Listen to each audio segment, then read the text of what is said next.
Hey there, and welcome to the Catching Up with Casey show, where we talk about anything and everything that has to do with building cohesive, vision-driven teams. I am Casey Watts, school impact strategist and the host of this show.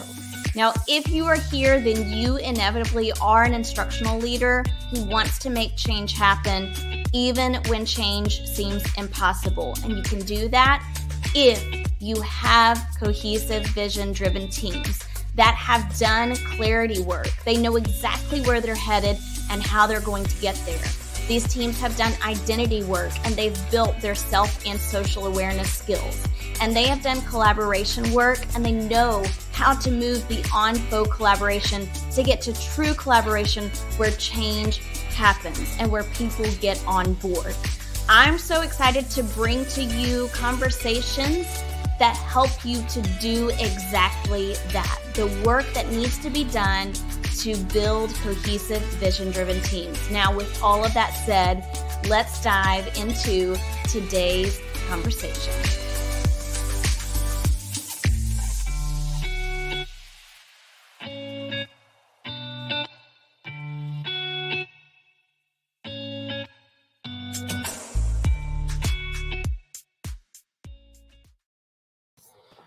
Well, hey there, everybody, and welcome to episode 66. Tonight, I am joined by Chrissy of Buzzing with Miss B. You probably know her more from Buzzing with Miss B than either her first or last name. Probably. And in a moment, Chrissy, we're going to let you introduce yourself. And tonight, we're talking all about steps to conduct a needs assessment and making a tiered plan for school-wide support. So I'm super excited to have you here. Welcome to the show. Thank you so much. I'm happy to be here. Yeah. So tell us a little bit about who you are, what your aspirations are, what you do on a day-to-day basis. Sure. I'm Chrissy Beltran. I taught upper elementary. I was a campus-based instructional coach, and now I actually support coaches all over the place. I help them design their coaching programs. I help them build an intentional school-wide plan for support. And we also talk about implementing strategies from a coaching strategy toolbox. And I have a special spot in my heart for literacy coaches because I was a campus-based literacy coach, and I feel like they have very unique challenges. But I love to support all coaches in their work. I've worked specifically with pre-K through 8th as far as students and workshops, but I have worked with high school coaches in my online support, which is where a lot of my time is spent now. I create resources for instructional coaches. I do some consulting, and I do coaching with individual coaches and with schools. Yeah. So fun fact, your materials were the first set of instructional coaching resources that I purchased when I first started coaching. And I still have the binder. That's so funny. That was probably the first one that I made, actually. I think it actually was. Yeah, it probably was. I remember whenever I transitioned into coaching as a coach, I was like, my brain was still in teacher mode as far as creating resources for others. So I made a lot of literacy resources. And then I was like, you know what? I don't see anybody making stuff for coaches that's just easy to use. So I'll just what do I use? And I'll put that together and share it. And took me in a whole other direction professionally. Yeah. I know. It's crazy how those small things can just blossom into magnificent things that you never imagined would have happened. Never. Well, I'm really pumped about tonight's episode. I think it's going to be really powerful because, instructional coaching is one of those things. I find that some people don't really recognize it as a leadership role, but it absolutely is a leadership role. Mm-hmm. And you're in the thick of it really in two different camps because you have to be able to see big picture like administrators. You have to be able to see through a more narrowed lens like classroom teachers, and you're just right there in the middle of it. Mm-hmm. So tell us a little bit about what this means when you're talking about a 3-step approach to conduct a needs assessment and making a tiered school-wide support system. Sure.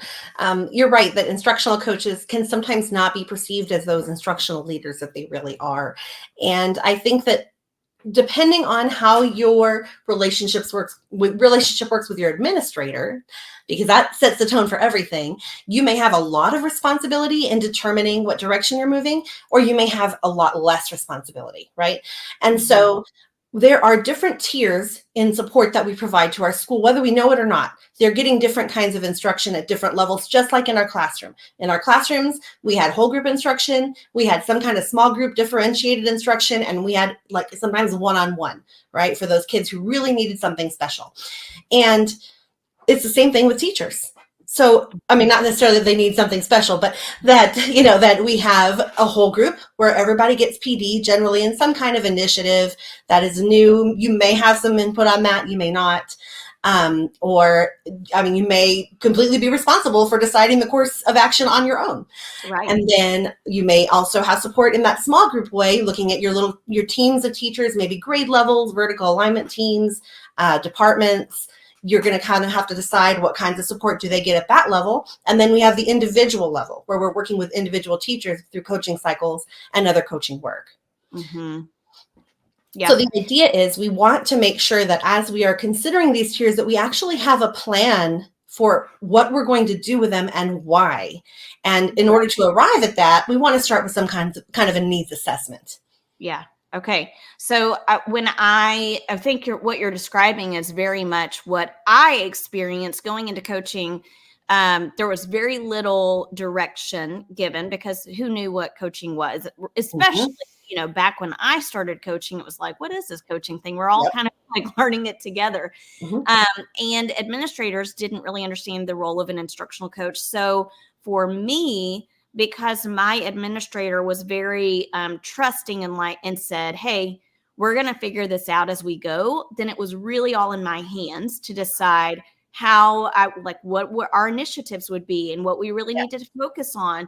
But I also know that there are so many other coaches who, because the administrator doesn't quite understand what the role of the coach is, then they're not really giving them much input about things. So it's hard for the coach to figure out, how do I even support people if I don't really have a say-so in what we're focused on or the instructional focus for the campus, et cetera. So in that case, let's talk about, I guess, for either option, like even if you are an instructional coach who has a lot of say-so, or you are one who really doesn't, how do you go about conducting a needs assessment? Sure. So a good needs assessment has a few different pieces. And so whether you have a lot of input on those whole group, school-wide initiatives or not, you can either start with those initiatives that are already in place if your administrator already has said, this is what we're working on, right? Or if there's nothing in place and your school is kind of like, I talked to a teacher the other day where I said, so you have a new administrator, it's March. Can you tell me what is important to your administrator? And she said, nope. And I was like, oh, well, red flag, right? Because that's not good. So if your administrator doesn't seem to have really any instructional priorities and you are determining those priorities, you still can go into go throughout all of this needs assessment with an open mind and see what needs arise. So whether you have needs already identified in initiatives or you don't, you can use this process, okay? The difference is you're going to probably be more focused on the initiatives that an administrator has provided you if they have provided those, those insights. Yep. So what you do is we're going to look at 3 different pieces of information. We're going to get input from people. We're going to look at data, and we're going to go visit classrooms. So those are like the 3 big things we're going to do. The input from people is we're going to talk to that administrator, even if we don't know what's important to them, or maybe especially if we don't know what's important to them, we're going to sit down with them and we're going to try to find out. And we're going to say, what are some of your thoughts? Can you tell me what you think of instruction? If you could see one change happen in the school, what would it be? What direction do you want to move in? Where do you want our kids to leave this school? What are we supposed to be giving them? What is your priority list? What do you want our kids to exit with? And that can give you an idea of what's important to them and how they see the school progressing towards those goals. And then we need input from teachers. And the easiest way to do it is a survey. It's beautiful to have conversations, but you can't always get to everybody depending on the size of your school. You can't always schedule an in-depth conversation. But with surveys, you can certainly hear from everybody, and then you can highlight individuals where you can. So if you send out a simple survey, Google Forms, it's free. SurveyMonkey is free up to 100 people. I don't really see any benefit in using SurveyMonkey over Google Forms. They're pretty fantastic. Yeah. And you can sort your data in any way you like. And so, give them questions that are easy to answer, that are multiple choice, if at all possible, and then a few open-ended questions as well, because you do want to know what thoughts they have if they've been thinking about something. So that's your first piece, is you're going to get input from people. You're going to talk to your admin. You're going to talk to your teachers. Then you're going to look at your data. Okay, now you don't have to do these in any specific order, by the way. You can start with data and then use these other pieces to kind of fill in the why, or you can start with surveys and use the data to fill in they all complement each other. It's just triangulation. So then you can look at your data and see what gaps are you noticing? What areas of need are you seeing? What strengths are in place? What are some possible areas of growth? And work through it in a way that makes sense to you, because you're the one that's got to put this together. So there's 1,000,001 different processes that you can use. And I actually share in my course, Instructional Coaching Startup, I model how to look at data in a few different ways. Mm-hmm. But we want to make sure we're looking at subpopulations, that we're looking at groups of kids that maybe traditionally go unobserved. We want to make sure that we're looking at content areas, at classrooms, at school-wide things, at trends over the last several years. We can look at data in a lot of different ways, but basically we need to get a picture of what's happening, and data is a piece of that picture. It's not the whole picture at all, because sometimes our issue is we don't prepare kids for tests, mm-hmm. right? So we don't want to assume that teaching is not happening because data is not good, right? Which brings me to my third piece. You've got to get into classrooms and you need to see what's happening. And that will kind of, hopefully, should complement the data in a way that makes sense and gives you an understanding of why you're seeing what you're seeing.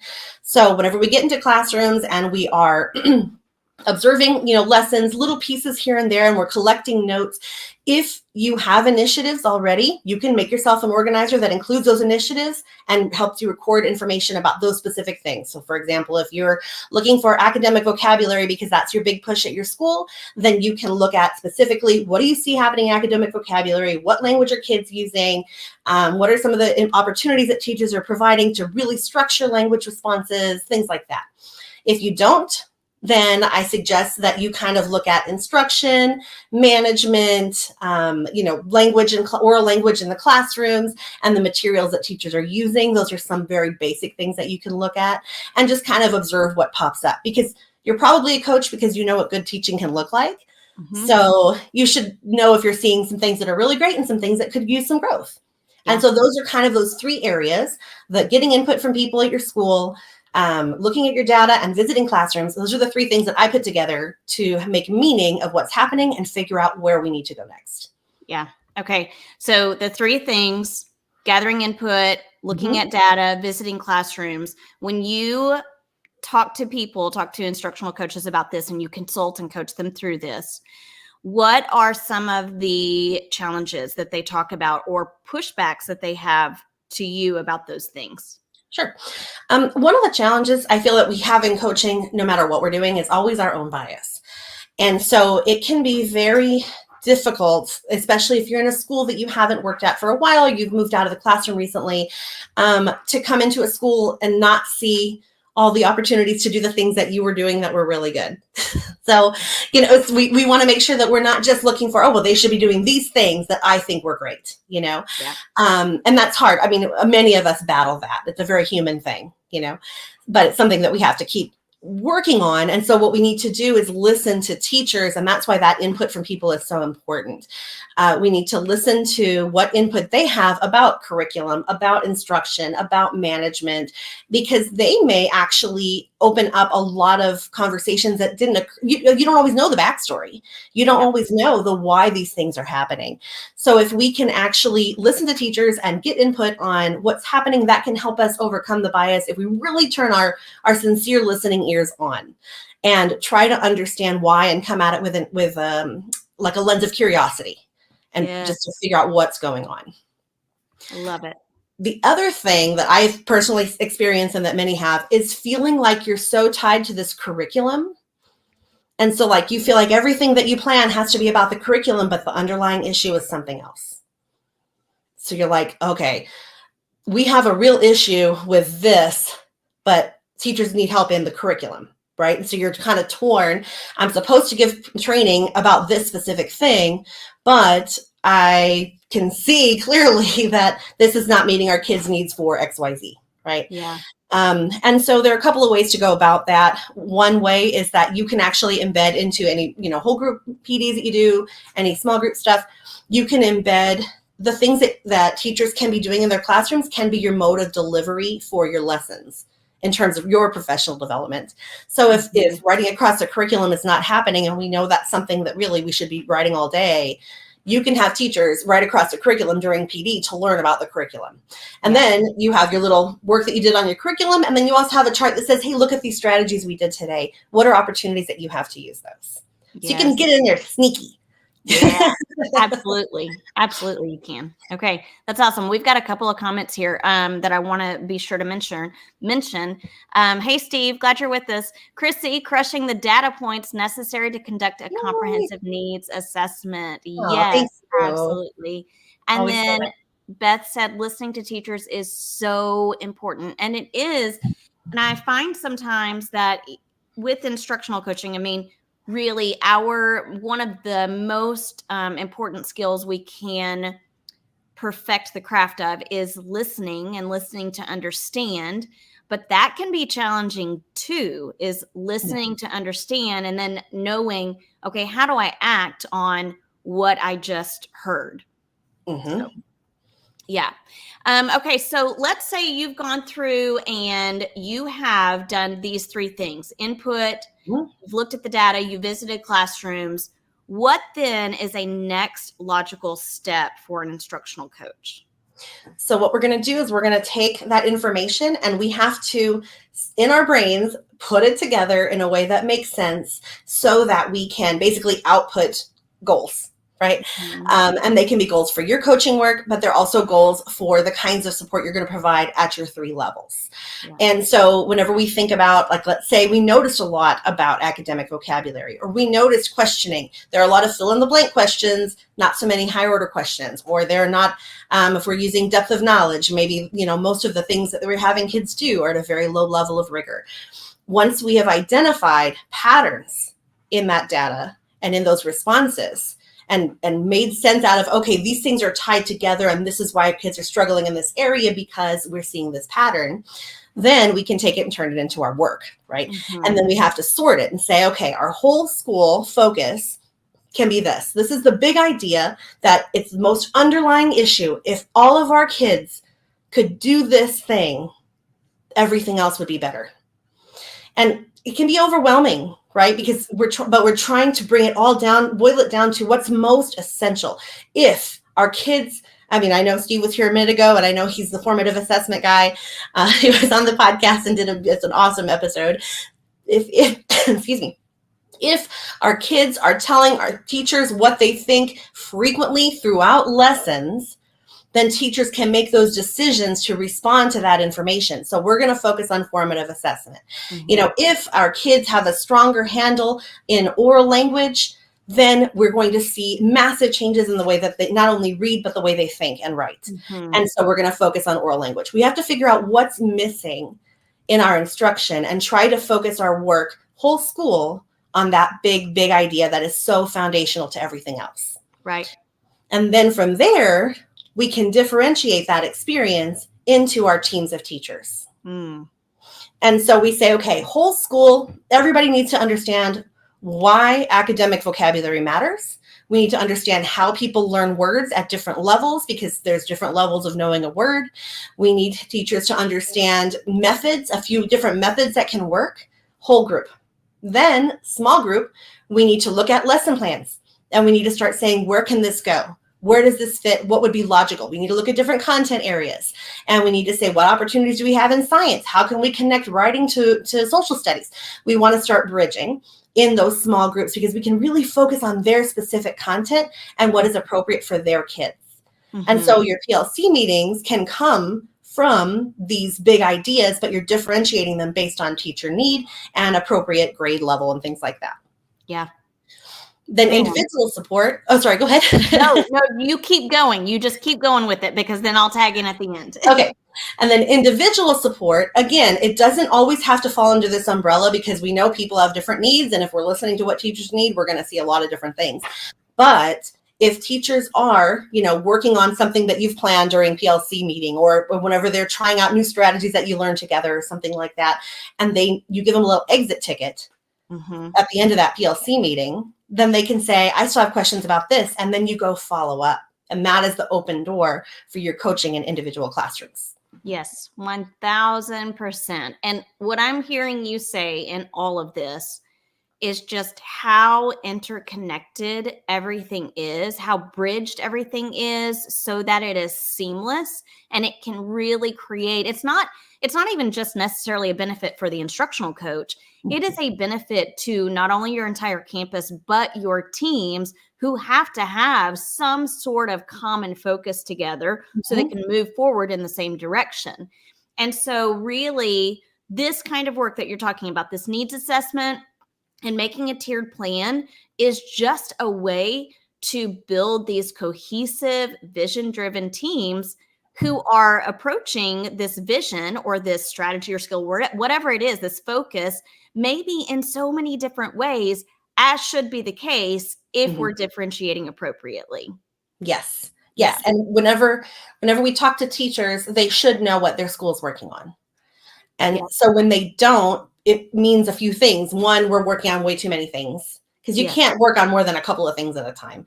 Right. And then two, that we are not giving them the practice and support that they need to do it. And we're not reiterating. Like I can remember walking out of meetings and going, I wonder what that was about. Like not really knowing. And I'm a good student. I'm a pretty good student. That was like my favorite thing was being a student. So I can be a really good student.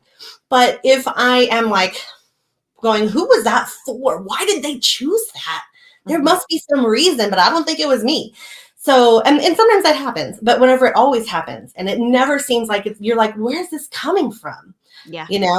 Then that's a problem. And so we need visual representation to teachers. This is what we're learning. This is the piece we're working on within this big thing. And this is how we're going to make it work in your classroom. I'm here to help you do that, but we have to keep coming back to it because teachers' brains are full to the brim every minute of every day. And so we have got to give them, just like with students, whenever we're learning about a new concept and we echo it across the day so that they can start internalizing it, we have to do that with teachers because they are making way too many decisions for one human being. So they have to keep track of this information. Somehow we have to help them do that. Yeah. And I also like the idea you talked about taking it to PLCs, like there's a bridge there, right? As it should be. But even if you are focused on student data in PLCs, you still can have an instructional focus. Like every time we meet, we should be talking about this instructional strategy that is a primary focus for us because it's not going to do anything but support improvement in student success, right? And student achievement. And student data can look like numbers and it can also look like student work, I think. I mean, personally, like we're looking at those formative assessments. So if you're trying out a new strategy, because you're working on academic vocabulary and you're giving them opportunities to write it and then they have to highlight the words they used or whatever, bring the papers. There's your PLC right there. How did it go? Let's analyze these. Right. Absolutely. Even because we know formative assessment could come in the form of conversations that students are having. What are the conversations students are having? What are you noticing? Are we planning questions for those? Like, let's make sure questions are working. Yeah. Right. So I want to pull up because these points these comments are directly related to what we're discussing. Beth says, I agree that it's also important to narrow down our goals and area of focus. Sometimes we can set too many goals or areas of focus and our work is not as impactful. Absolutely. And we see it happen all the time. Yeah, it is Yes. super overwhelming for everyone. So no Yes. wonder we're trying to solve the same problems again and again Every and year. again and again. We Yeah, never get good at anything. right. And then Steve said, I love this. Chrissy is saying that we need to understand the contributing factors to or the direct causes of gaps. Yes, that can help people develop actions that sustain corrections. Awesome. Beautifully said. Yes, very beautifully said.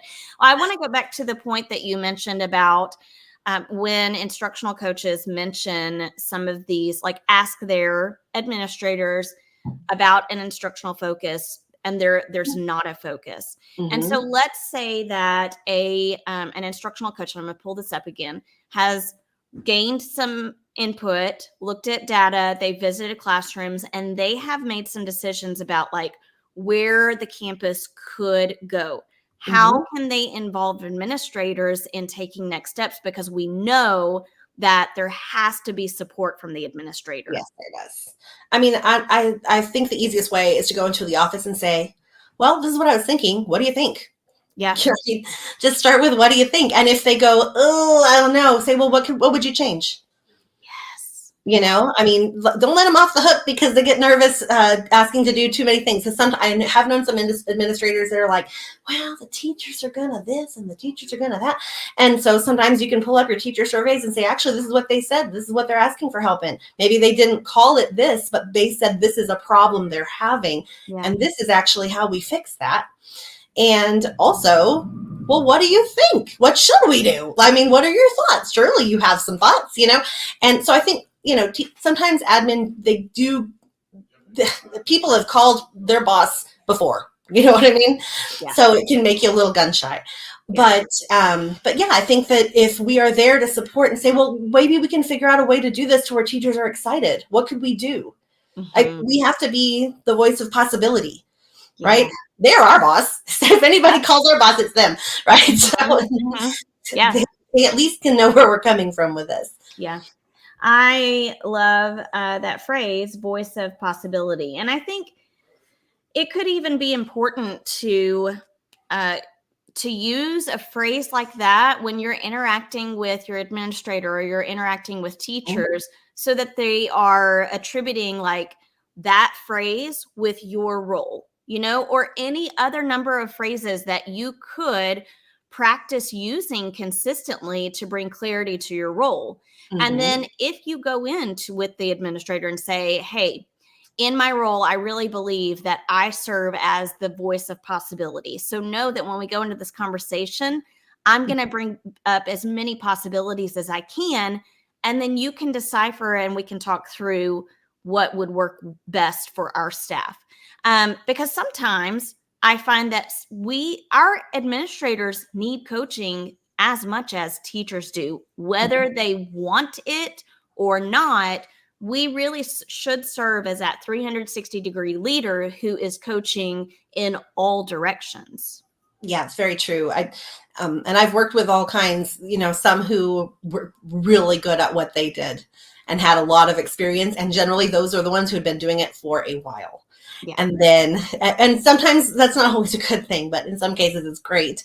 But then there are some they're just trying to fill so many shoes and trying to, check all the boxes. Suddenly things are dumped into your lap that you're like, seriously, this is somebody's job at this school. And so the things that they have to do, they pull them from instruction. And while the administrator is supposed to be the instructional leader, we don't always see that because they're not always evaluated on what they've done to support instruction. They're sometimes evaluated on how their teachers did or how your kids did, but not what did you do? And so, the way that they manage that may be telling teachers they need to do better. And not really knowing how to make that happen. I remember I had a principal one time, and he was great, but the first thing he came in, whenever he came in, he was like, I was a high school science teacher. I do not know how to teach kids how to read. That's what you guys do. You know how to teach kids how to read, but I will get you what you need to do it. And so he was supportive, but didn't have that knowledge. Yeah. Right. Yeah. And that makes it tough for them. Mm-hmm. But it also makes it so imperative that they don't only lean into the people who have the strengths, but they also really work to learn from those people, just like they're expecting teachers to learn from others. Yes, and that's ideal. And we want to build that relationship with our admin, that they know that when we're coming to them, it's because we are coming from a good place and we are trying to make things better for kids. Right. Absolutely. So tell our audience, if someone was to do this and do it well, like in an ideal world, what do you feel like would be the success stories, or what would be some successes that follow along? Well, one of the things is that you will see evidence of the work that you're doing together in classrooms. And change takes time. And so you have, I don't know, probably everybody has seen this Simon Sinek video about early adopters and late adopters by now. But the idea is that some people are early adopters and they will see something and go, I like that. I think I can make that work. And then they'll take it back and they'll just do it. And you can probably think of a handful. It's a small handful of people, because whenever he talks about adopters, he's talking about technology, but it's the same thing with ideas and strategies and methods at our schools. So, you have a handful of people who will go out and buy the new and latest thing just because it's new. So I want to find out what it's like. And you're going to have a handful of teachers who are going to go, that's a really cool idea and I can make it work. I'm going to go do it. And then you have a lot of other people who are going to need a little more time and a little more repetition and a little more exposure and a lot more support and some accountability. So you're going to need all those things over time. And then they're going to start to adopt. And then you've got the late adopters that you're going to keep working with them. It's going to take time. And so those are not the places to look for the first signs of growth. Because if you start looking in those classrooms first, you're going to be very disheartened. We can't be disheartened. Our work is too important. So we have to start by looking in those early adopter classrooms. And then once we move over into those people who take a little more time, but they're willing to learn, that's whenever it's really starting to take off. Yeah. And so that's a good sign, is knowing that you have things happening in classrooms. Hearing teachers prioritize things that maybe weren't prioritized before is another really good indicator. So let's say that you're supporting some people with lesson planning, and in their lesson plan form, they have a slot for the thing you've been working on. That's a really good sign, because that means that they actually wanted to remember to do it. So they're making sure it's in their plans. Hearing people share ideas about something. When they bring back artifacts and they talk about them during the next PLC meeting and they say, you know what? I like this. This worked, or this didn't work for me. And next time I'm going to do this. Yeah. Whenever they're having those conversations, those are the kinds of things that you will start to see if we can focus. When we try to do everything, like I think Beth mentioned a few minutes ago, when we try to do everything, we do it all badly. And then teachers never get good at anything. And then the next year we're throwing something else at them and they've not gotten good at anything yet. So we have to be like having a tiered approach helps you focus and meet people's needs at different levels so they can get good at something. It's that whole thing we learned in college. You can teach this much. You can teach this much, this deep, or you can teach this much, this deep. You can't, you can't teach everything well to the same degree. You have to choose what's most essential. And that's what we're trying to do with this process. And I think too often, to that point, our schools, for whatever reason, and I would really love to hear your thoughts on this, why this happens, but we go to something different or new every year, or even something different and new within a year without maintaining a focus. Even if our success is extremely surface level, sometimes and maybe it's just a checking off of boxes kind of thing. But do you have thoughts on that? Why does that happen? I think there's a few reasons. I think one, three reasons jumped into my brain at the same time. I think one of them is we like to learn stuff. Teachers like to learn. I like to learn stuff. We like to try new things. I think another is we're looking for a magic bullet because the needs are so great. And so doing one thing isn't necessarily going to change everything for every child all the time. And we're looking for the thing that will. Yeah. And then the third thing is I think sometimes we don't even realize that we're not that good at it yet. So you mentioned like checking boxes, and sometimes some of us feel like, well, we check the boxes. Mm-hmm. What more is there? I checked every box. Yeah. So, but are we using this to the full extent? Are we using this to make an actual impact? Or are we literally just going, I used popsicle sticks. I asked this question. Check.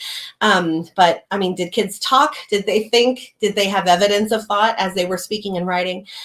So I think that, I've spoken to schools before that were like, what? Our test scores are good. Why do I have to change?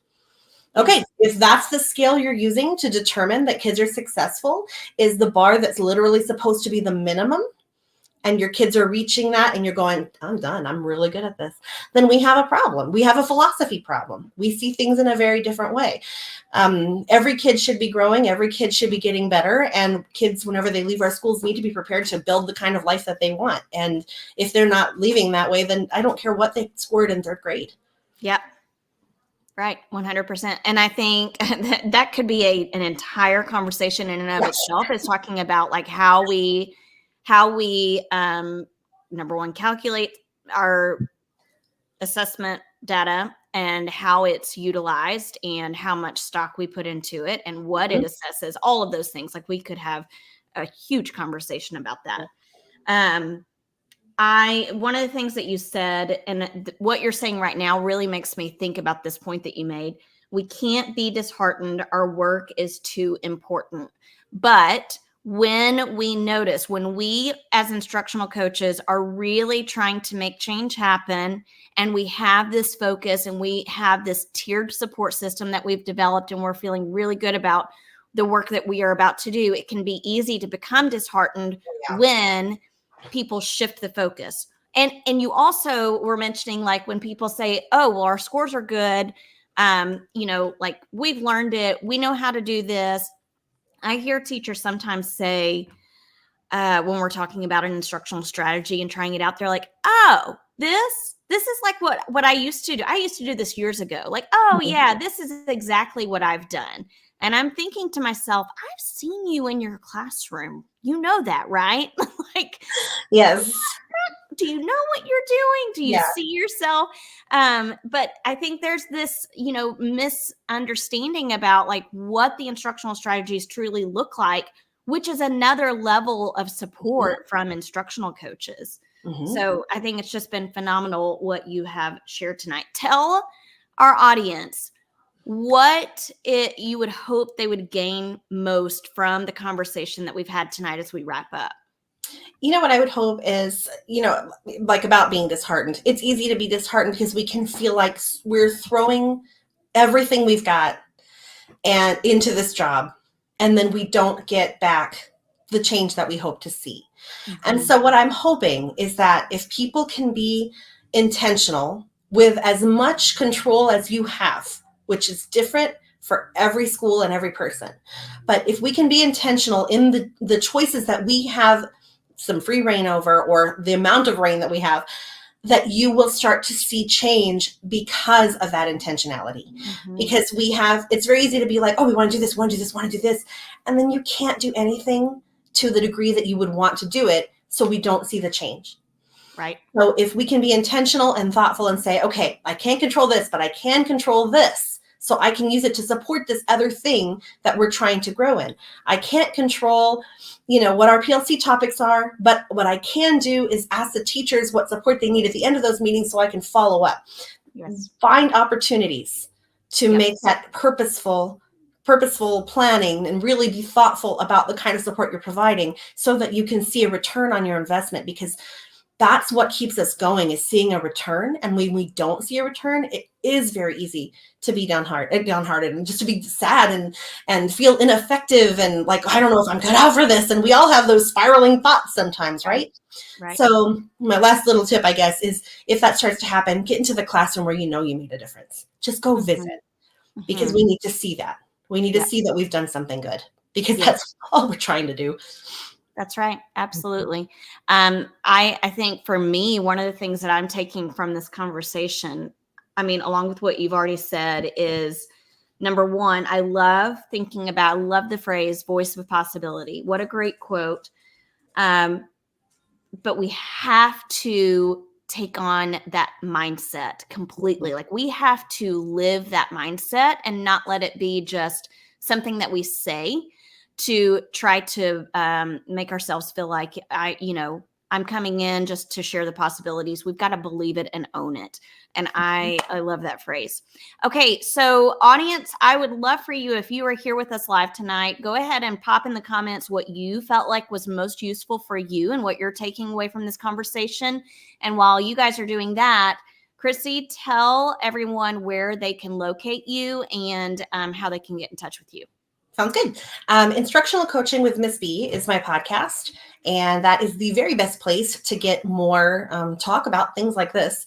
So you can listen anywhere you listen to podcasts, or you can head to buzzingwithmissb.com, and all the show notes are there. The media player is embedded.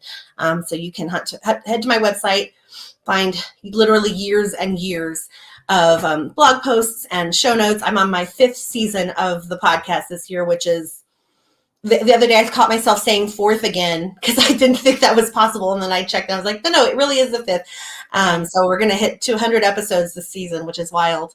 So that's really the best place.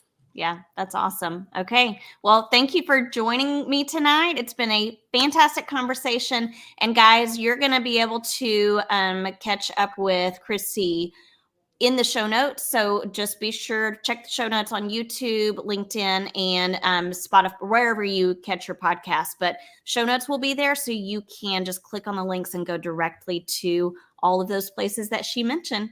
Okay. Thanks for joining me tonight, Chrissy. Thank you so much. Good night. Right, bye, everybody.